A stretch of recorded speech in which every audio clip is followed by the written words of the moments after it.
Welcome back here at Center Court. We're continuing with Pete Sampras, hit the tour at 17, talking about the hard work that got him there. And at 19, the youngest guy ever to win the U.S. Open, and in a zone, describing how that feels for the first time on that kind of stage. And then afterwards said, you know, obviously you knew what you were doing, but maybe you didn't realize all that it involved. Well, I didn't really appreciate what the U.S. Open meant at that time. I mean, I got into the second week. I beat Lendl, Macro, and Agassi in a span of 4 days. And just, you know, you're in it, and you're just kind of focused on your tennis. You're not really sure the magnitude of what you actually did.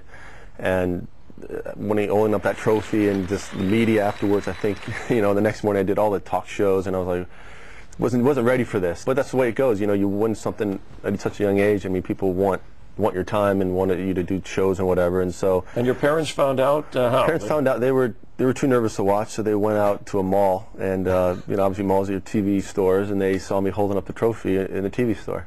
Wow. That's how they saw it. That's amazing. Yeah. As you get to that, as we'll continue with the U.S. Open, as a 17-year-old on the tour, though, kind of finding your way, kind of a boy-to-man thing. I mean, is it, you know, who travels with you? How do you make decisions? Yeah, it was hard. I traveled with my brother for a while. I traveled with my dad for a while, and I, you know, had a few coaches here and there, but it was a struggle. You know, I had to play some qualifying. I never had to play satellite, but qualifying for a while, and I just, you know, won enough matches to kind of get into the top 100.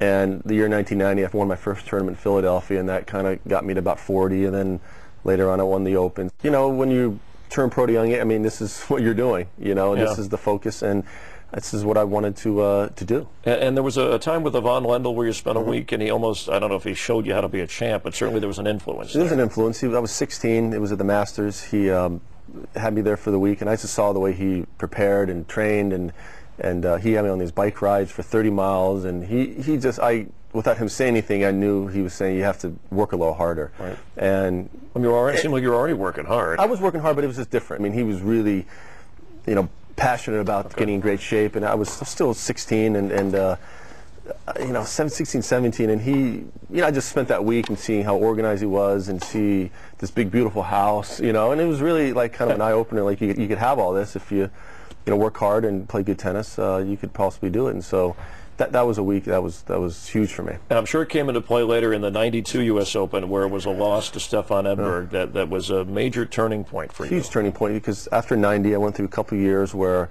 I was doing well in majors, but I was pretty content getting to the quarters and semis, and got to the final against Edberg and kind of gave in the match. You know, I mentioned this match in the course of my career about how much this changed me. I gave in the fourth set and didn't really fight hard, and felt like it was good enough to get to the finals. And so weeks after and months after, it really bothered me. You know, I made it much more difficult than it is, because we both didn't really play that well, and it just bothered me enough to where I never want to feel that way again. I felt like I was kind of copping out a little bit. Okay. And that changed everything.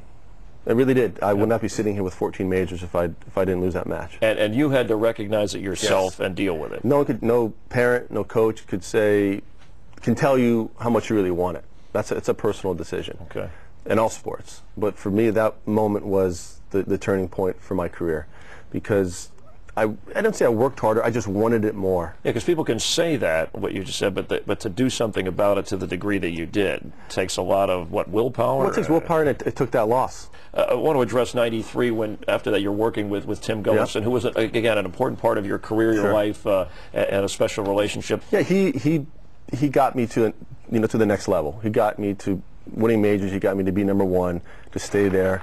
He helped me with a few technical things on grass. I never really liked grass until that time that I started playing a little better. I had long swings, and he shortened it up a little bit, and just was a great guy, great personality. Kind of loosened me up a little bit, and we got to be really good friends. Played golf together, and we ate dinner together, and played cards together. And sad that would happen in his 40s for him.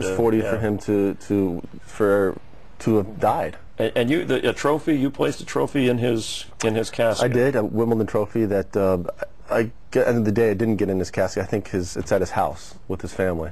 I believe. But the thought of you. Thought is that was our favorite tournament. That was his favorite tournament. He loved Wimbledon, and you know, when I won there for the first time, I mean, it was like he won it. Right. So I knew how important it was to him and his family, and so I felt like it was token of my appreciation for him and what he did for me to do that for him. And I know that you did a lot for the Gullickson Foundation. And as you're looking back on your career now and you're a father, I mean, something like that, does it? Not that you didn't have perspective before, but it certainly must make you feel grateful. I think about when he passed away, I had a hard time really playing and really put things in perspective and slowed my life down to being like, it's life and death. I've never had anyone close to me die, and but as time went on, he would want me to continue to play and do well, but it's definitely an eye opener for me.